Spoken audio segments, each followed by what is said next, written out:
La Terre, miracle du vivant dans l'immensité de l'univers et seul endroit connu où la vie, telle que nous la connaissons, est possible. C'est grâce aux océans et aux mers, dont elle est recouverte dans sa grande majorité, qu'elle a été appelée la planète bleue.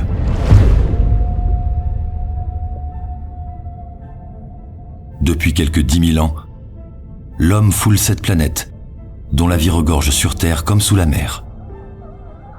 Durant de nombreuses générations, l'abondance de la nature a permis aux civilisations de prospérer. Mais aujourd'hui, le constat est amer. Il aura fallu moins d'une vie humaine pour que ce point d'équilibre bascule. En un demi-siècle, les populations d'espèces sauvages ont décliné de plus de 60%. Pour la première fois dans l'histoire de l'humanité, la balance des écosystèmes est en danger. Nous assistons à la 6e extinction de masse. Extinction précipitée par notre négligence envers l'environnement. Ce bouleversement climatique met en péril la vie sur Terre. D'ici 2 décennies, si nous restons passifs, c'est notre survie qui sera menacée. Nous vivons sur la planète bleue et les océans la gouvernent. De ces eaux découle notre habitat, partie intégrante de notre environnement.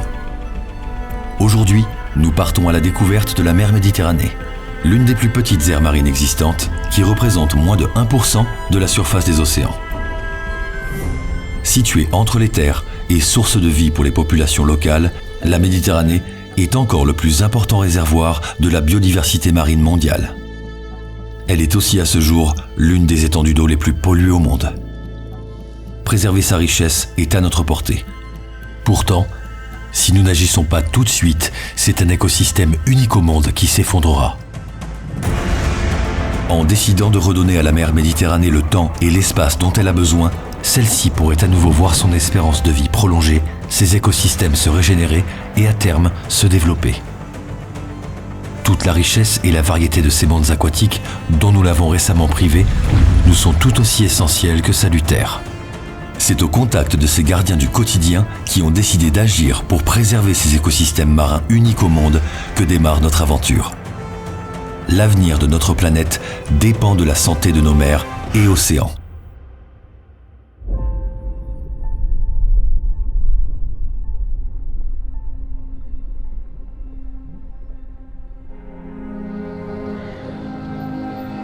Je m'appelle François Gou, je suis skipper éducateur au sein de l'association SOS Grand Bleu, qui est une association de protection de l'environnement d'une manière générale et plus précisément sur les cétacés de Méditerranée. Il faut savoir que l'association à la base avait lutté contre les filets maillants dérivants et le constat avait été le constat amer de la disparition un petit peu des cétacés ou en tout cas leur très forte diminution. Et depuis 5 ans, on commence à revoir un petit peu des espèces comme des tortues ou des raies qu'on ne voyait pas avant ou très rarement, où c'était un événement dès qu'on les voyait. Donc ça c'est plutôt bon signe et ça montre aussi le temps qu'il faut entre l'arrêt, en prenant une mesure d'arrêt définitive d'une pêche industrielle lourde comme l'était la pêche des filets maillants dérivants, à un petit peu un rebond, donc ça revient quand même longtemps après, il faut du temps. C'est un équilibre qui est très fragile. Et c'est pour ça qu'on se bat et qu'on emmène d'ailleurs les gens sur ce bateau, sur ce Santos Sospir. On espère beaucoup sur l'impact que l'on donne sur les différents publics que l'on touche, notamment avec les écoles. Il y a une prise de conscience très jeune et comme je dis toujours, c'est comme la force vive de demain et il faut rester optimiste et espérer qu'ils aient des actions plus réfléchies et plus intelligentes que leurs aînés. On a fait beaucoup de juridiques au niveau de l'interdiction des filets, maillants dérivants et autres combats juridiques. Et que notre action elle est essentiellement menée maintenant sur l'éducation parce qu'on se rend compte quand même que par l'éducation, on arrive à sensibiliser et à mieux protéger.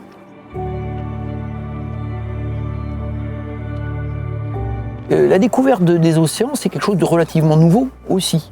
Ça s'est démocratisé, du grand public avec le commandant Cousteau d'ailleurs, hein, je veux dire. Donc c'est un univers complexe. On se rend bien compte malgré tout, et j'insiste toujours là-dessus, parce que je pense qu'il y a une faible prise de conscience de l'importance des océans dans le monde. Quand j'ai parlé de cette remontée planctonique, mais le plancton, c'est pas que du plancton animal, c'est du phytoplancton qui participe à la photosynthèse. Je veux dire, c'est quand même quelque chose d'extrêmement important. Le globe terrestre recouvre 70% d'océans.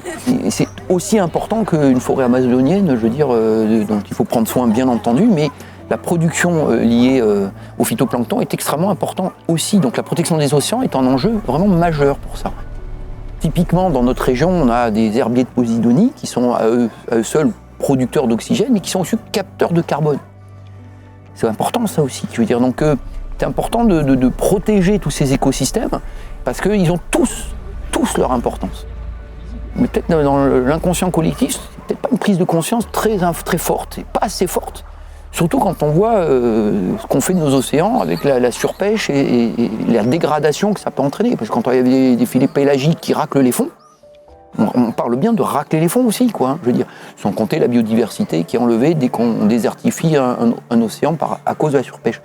Donc on se tire vraiment une balle dans le pied et il est temps, réellement, je pense, il est urgent de prendre conscience de ça et que le grand public prenne conscience parce que ce grand public va peut-être aussi faire pression sur nos dirigeants pour prendre les bonnes décisions. Or, les décisions, au bout d'un moment, elles deviennent au collectif de le prendre. À titre privé, on peut essayer, je le répète, de faire, et il faut faire. Mais à un moment donné, on ne peut pas demander à l'humanité d'une manière, à titre personnel, de résoudre tous les problèmes de la planète, surtout quand on n'a pas la maîtrise des industries et de toutes ces choses-là.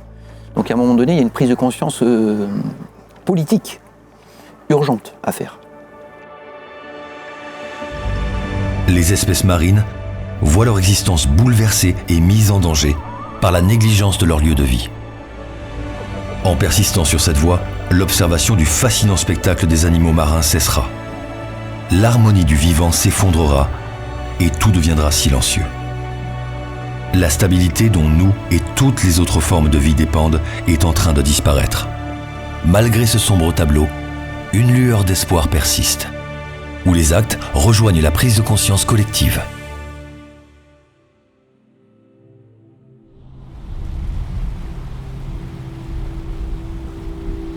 La mission de l'Étang de Berre, ça s'est lancé un peu par hasard au début, parce qu'il y a 1 an, ils sont venus faire une dépollution sur l'île des Trois Frères qui est juste à côté. Et de là est venue l'idée de lancer un vrai programme complet. Et l'Étang de Berre, c'est un peu comme une mini Méditerranée. C'est aussi de l'eau salée, c'est le même type de pollution, mais dans un espace plus restreint, donc ça permet de tout voir. La particularité du projet, c'est que vu qu'on reste 7 mois au même endroit, on peut se faire connaître des mairies, des locaux, des associations, donc ça permet de construire un truc beaucoup plus durable que juste dépolluer et repartir. Le but, c'est qu'une fois qu'on parte, on ait déjà mis en place des mesures pour que ça soit moins pollué une fois qu'on part. En fait, sur la semaine de 5 jours que nous on fait, il y a 2 dépollutions, et après tout l'autre temps, c'est un peu pour s'occuper des bateaux, et beaucoup pour travailler le côté sensibilisation, contact avec les communes, les associations, et surtout pour la revalorisation. On a un terrain prêté par la commune de Châteauneuf pour stocker tout ce qu'on ramasse là. Et ensuite, on travaille avec les acteurs du recyclage, les startups, les autres associations qui font quelque chose de ces déchets. Et ça prend beaucoup de temps. Donc c'est pour ça qu'on ne fait pas que de la dépollution. Si on fait rien à côté, en fait, la dépollution, elle ne sert pas à grand-chose. Donc tout le côté contact, sensibilisation, tissu avec les autres entreprises et assos, c'est hyper important et on prend beaucoup de temps là-dessus. Ouais. Je ne me rappelle pas avoir eu un vrai déclic du jour au lendemain, mais c'était assez progressif depuis 3-4 ans, je dirais.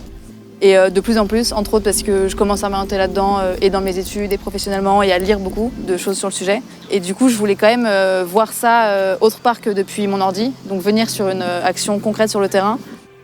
Et ça m'a apporté exactement ce que je cherchais, à savoir que c'est pas du tout pareil de savoir, de connaître la pollution et de la voir en vrai. Là, par exemple, aujourd'hui, en 1 heure, on a ramassé 700 bouteilles de verre. Et ça, c'est la 4e fois que ça se passe, mais c'est à chaque fois tout aussi étonnant. Et c'est l'occasion aussi de voir de plus près qu'est-ce que c'est qu'un déchet, qu'est-ce que c'est qu'un le recyclage, et d'apprendre vraiment plus en profondeur qu'avant ce que je pouvais faire depuis chez moi en regardant les infos ou en lisant 2-3 articles. Donc ce que je cherchais, c'était vraiment du concret, et ça, j'ai trouvé. Et là, j'ai pas été déçue du tout. J'ai rencontré des gens qui venaient de plein d'univers différents, avec des convictions plus ou moins fortes et plus ou moins éloignées des miennes. Et c'est hyper intéressant ce mélange, de savoir qui fait quoi, même ne serait-ce que des astuces sur l'alimentation, sur le shampoing, des choses comme ça. J'ai appris plein de choses. Et surtout, je me suis rendu compte que dans un groupe, même quand parfois c'était un peu démoralisant, il suffisait qu'il y ait une personne motivée pour que ça motive tout le monde. Et c'est pour ça aussi que ça avance bien, parce qu'il y a qu'une bonne énergie, quoi. On peut pas tous abandonner. Du coup, ça continue d'avancer à chaque fois. Et ça, c'est trop bien. L'énergie de groupe, c'est ce que j'ai surtout découvert ici, et c'est trop bien.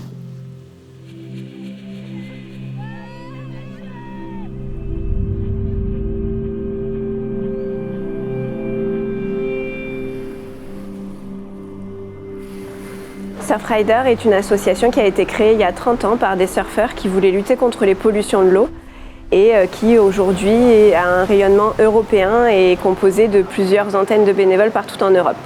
On travaille sur 3 grandes thématiques. La première, c'est la lutte contre les déchets aquatiques. La seconde, c'est la qualité de l'eau et la santé des usagers.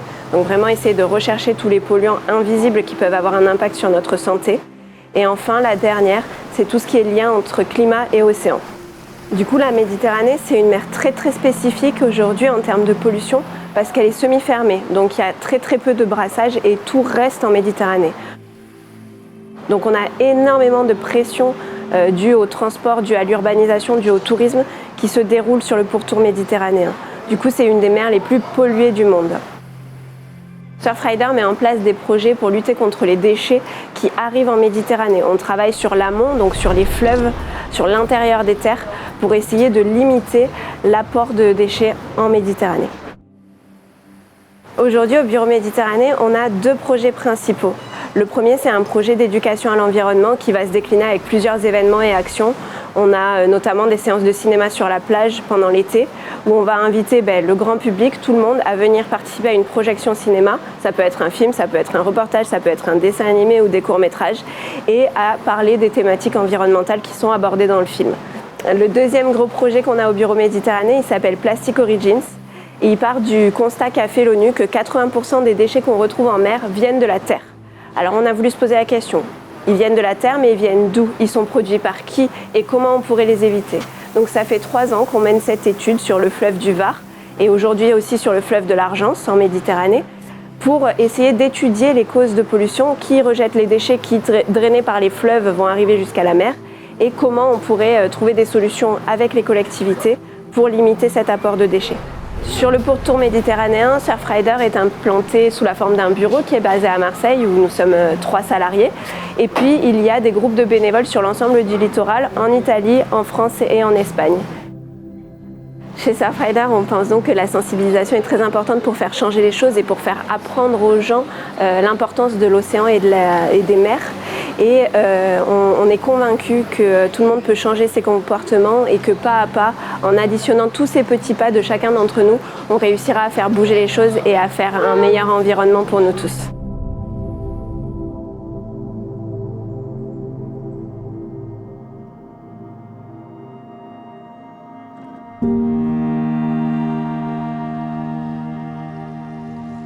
Opération Mer Propre, c'est une association à but non lucratif. On a principalement mis dans nos statuts qu'on ramasse des déchets, qu'on les valorise et qu'on s'attaque à toutes sortes de plans d'eau. Ça peut être un plan d'eau, un lac, une rivière, mer, océan.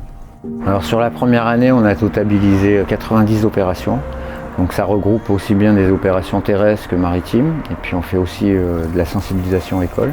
Donc on propose aux jeunes une formation et on leur propose des modules suivant les classes. Quand on fait une opération, donc on les fait souvent le week-end ou dans la semaine pour la sensibilisation. On va avoir 80%, c'est du repérage. Donc du repérage qu'on fait en semaine. On cartographie, on prend en photo les déchets, on les rassemble pour réussir une belle opération.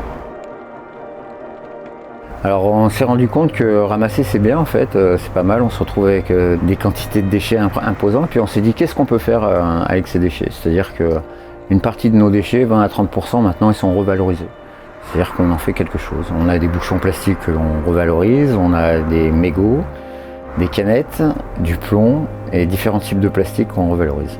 Voilà. Alors ça c'est du plomb qui a été ramassé dans un challenge qui s'appelle Plonkemon, où plusieurs de nos participants en fait ils jouent le jeu. On en a ramassé 200 kg l'année dernière. Donc à partir de ces plombs de pêche, bien sûr perdus par les pêcheurs, nous on les stocke. On a un fondeur qui est dans l'association qui s'appelle Fondu de métal. On lui a acheté les moules et en fait à partir des plombs de pêche, il nous fait des plombs, des lestes pour nos ceintures de plongée qu'on vend aussi à d'autres assos. Voilà. Ce qui permet d'avoir un cycle perdu, retrouvé, refondu, réutilisé. En fait, c'est juste une question d'éducation, de civisme.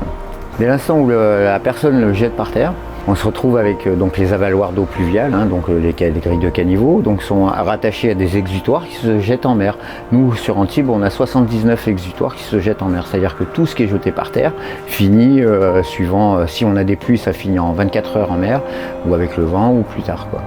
Donc c'est vraiment un processus à la base du consommateur qui jette son produit de consommation par terre ou autre, et ça finit forcément en mer, et on les retrouve en mer, sous l'eau et sur les plages.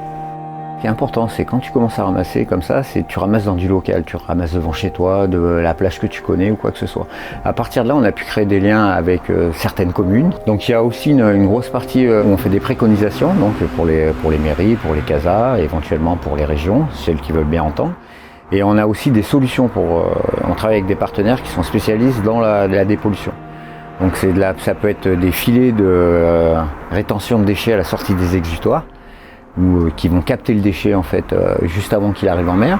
On a aussi une autre société qui travaille sur des barrages flottants, sur les hydrocarbures, qui nous aide aussi à ramasser, sur l'enlèvement d'épaves. On travaille aussi avec des ballons qu'on gonfle à base de bouteilles. On a tout remonté, des voitures, des bateaux, en fait tous les besoins humains, on les remonte. On les retrouve sous l'eau, on les remonte.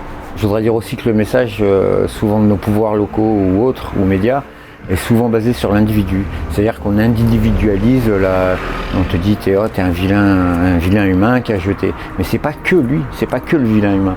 Il y a l'humain, il y a donc forcément le consommateur, il y a aussi le producteur, les mairies, les pouvoirs publics.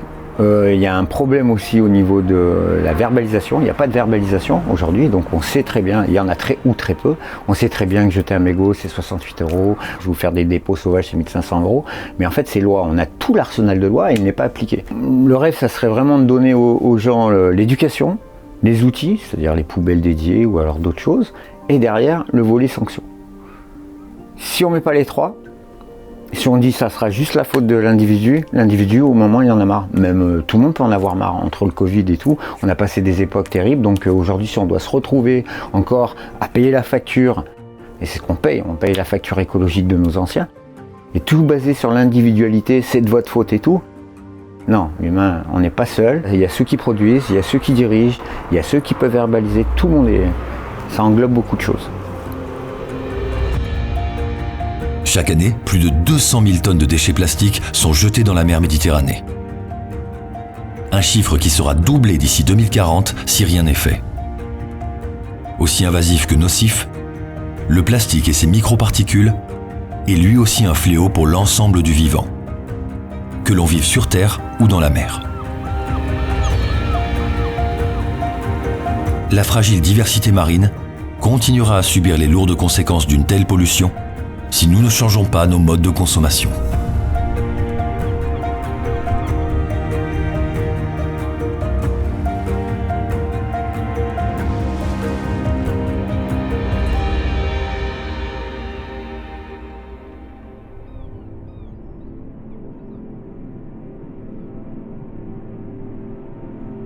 Coral Guardian est une association française née en 2012 pour la protection et restauration corallienne en impliquant les communautés locales partout dans le monde.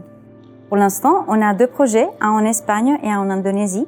Et donc, mon rôle comme chargée de projet terrain et scientifique, c'est de faire le lien entre les différents projets et l'équipe en France. Quand on parle des écosystèmes coralliens, normalement, on pense qu'on parle des écosystèmes tropicaux et les récifs coralliens des zones tropicales.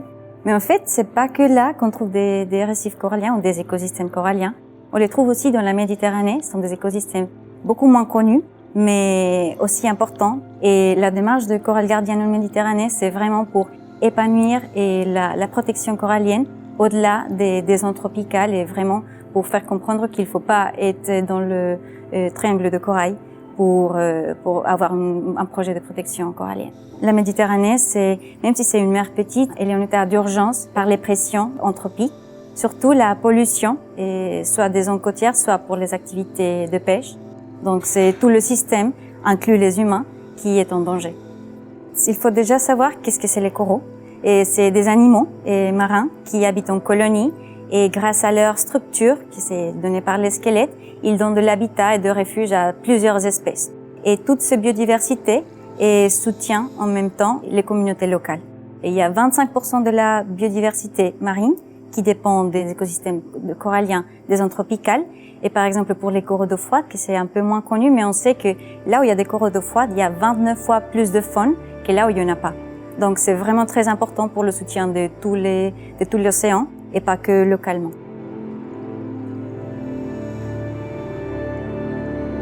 Le projet SOS Corales est un projet qui est mené en collaboration avec l'association espagnole Equilibrio Marino et Coral Guardian.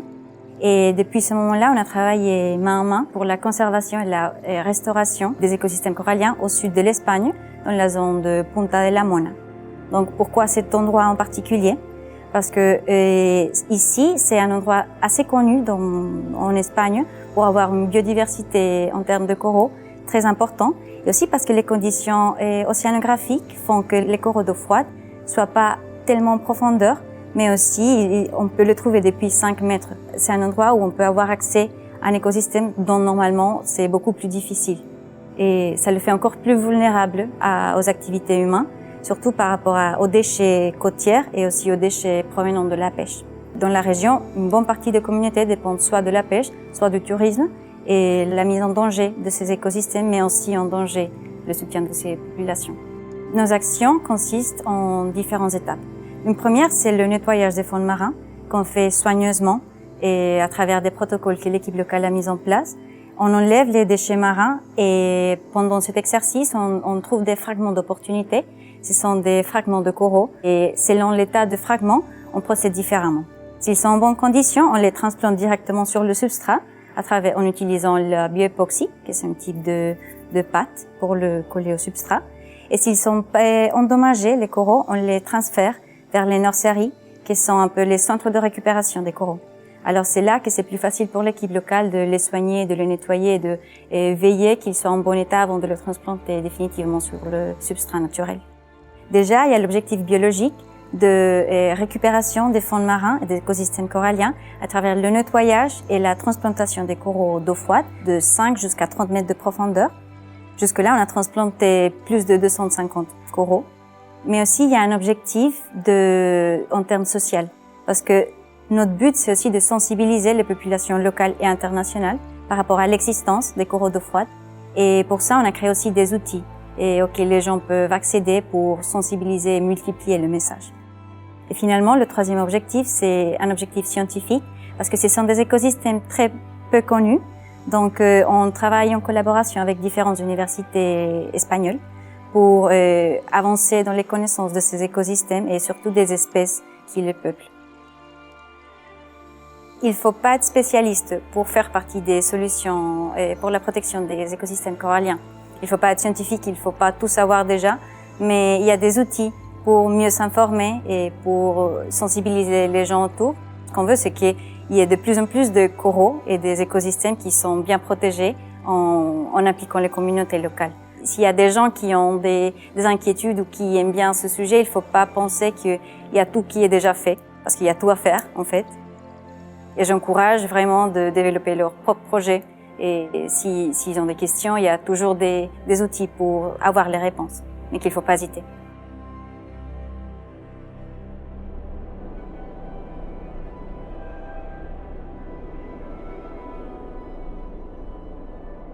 Septentrion Environnement, c'est une association loi 1901 qui a été créée il y a 14 ans par un groupe de passionnés de l'environnement marin.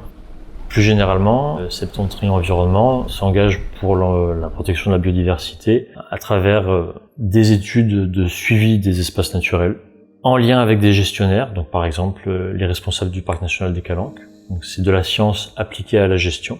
La formation est une deuxième voie d'engagement, permet de transmettre des outils à des gens qui travaillent dans l'environnement, de former les professionnels de demain. Et la sensibilisation, donc un public plus large qui va être sensibilisé par exemple à travers des programmes de sciences participatives, programme Polaris qui est un programme de sciences citoyennes donc où les citoyens sont inclus dans cette approche scientifique du milieu. Et quand on modifie ces habitats, ça va éventuellement compromettre le rôle qu'ils jouent pour la biodiversité. Par exemple, on a les herbiers de Posidonie qui sont donc des plantes marines qui vont former de vastes prairies dans les premières dizaines de mètres de profondeur. Et donc ça, c'est un exemple d'habitat qui va être utile à un grand nombre d'espèces. Donc là, les herbiers de Posidonie ils vont jouer différents rôles pour l'équilibre des écosystèmes de manière générale et la biodiversité. L'herbier va héberger des espèces au stade juvénile par exemple, donc il aura un rôle de nurserie pour certaines espèces, par exemple de poissons. Les feuilles de Posidonie, quand elles tombent de manière annuelle, elles vont s'échouer sur les plages, vont former des banquettes qui à leur tour vont elles-mêmes protéger les plages contre l'érosion. L'herbier va également produire de l'oxygène, au même titre que les forêts terrestres. Donc c'est autant d'exemples qui montrent que c'est un écosystème qui va avoir de nombreuses fonctions. Donc sa protection est indispensable pour garantir le maintien de ces rôles clés dans le fonctionnement de la Méditerranée. Il y a d'autres habitats qui sont présents dans la mosaïque paysagère sous-marine, et ce qui importe dans les zones littorales, c'est de préserver cette diversité d'habitats. On vient de parler de l'herbier, mais la roche, avec les algues qui vont se développer dessus, va jouer des rôles pour éventuellement d'autres espèces. Les fonds sableux, par exemple, seront un autre habitat qui aura son importance pour également d'autres espèces au stade juvénile ou pour leur reproduction, leur alimentation. C'est cette mosaïque d'habitats diversifiés sur le long de nos côtes qui va avoir une importance cruciale pour l'équilibre de la biodiversité et le fonctionnement de cet ensemble. Les activités humaines vont avoir des impacts et vont menacer éventuellement ces habitats qui ont un rôle clé. Donc par exemple, la fréquentation par des navires de plaisance de manière répétée qui vont jeter l'ancre à certains endroits et éventuellement dégrader l'herbier.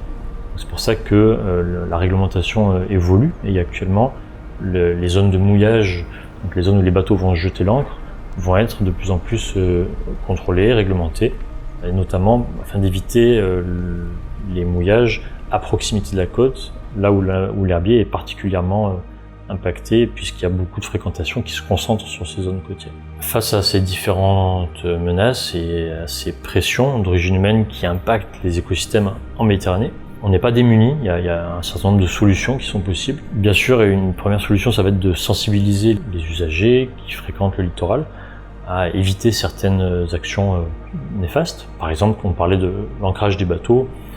Jeter l'ancre, on va plutôt viser des zones de sable plutôt que la Posidonie. Donc il y a une partie d'éducation qui est déjà en œuvre depuis de nombreuses années et qui porte ses fruits. Les gens sont de plus en plus sensibilisés sur ces questions-là.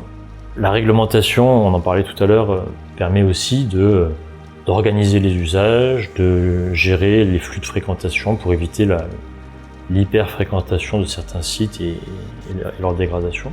Des réglementations sont donc mises en place au niveau local, national, souvent d'ailleurs inspirées par de la réglementation qui est issue des directives européennes. Donc on a un pouvoir d'action à l'échelle de l'ensemble du littoral.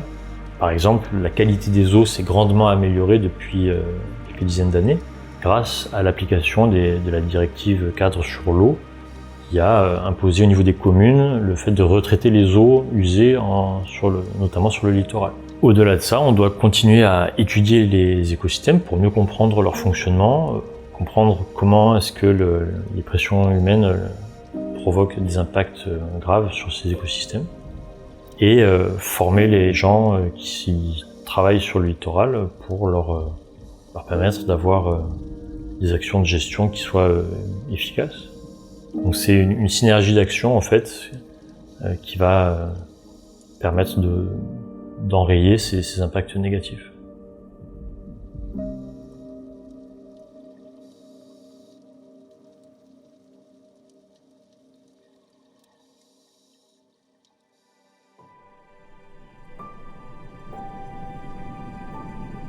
Leur beauté pourrait sembler éternelle.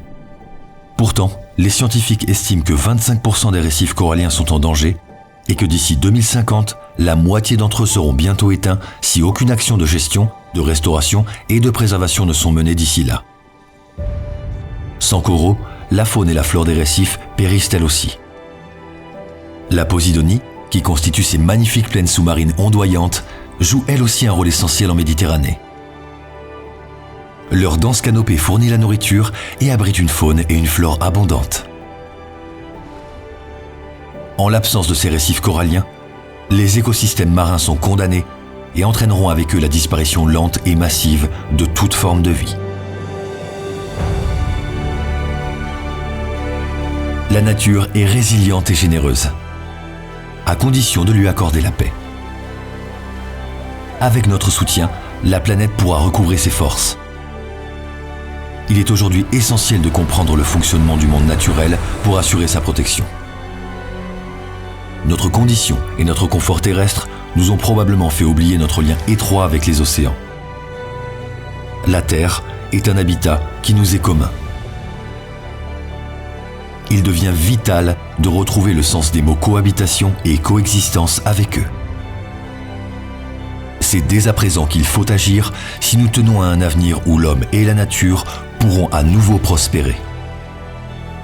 Personne ne peut tout faire, mais nous pouvons tous faire quelque chose. Ce sont les grandes idées et les petits gestes qui peuvent tout changer. Chaque geste compte. Certains diront que quoi que nous fassions, ce ne sera jamais qu'une minuscule goutte d'eau dans l'immensité de l'océan. Mais qu'est-ce qu'un océan, sinon une multitude de gouttes d'eau? Chaque geste pour la planète est une de ces gouttes. Et c'est leur ruissellement qui amorce le changement et permet de créer le monde de demain.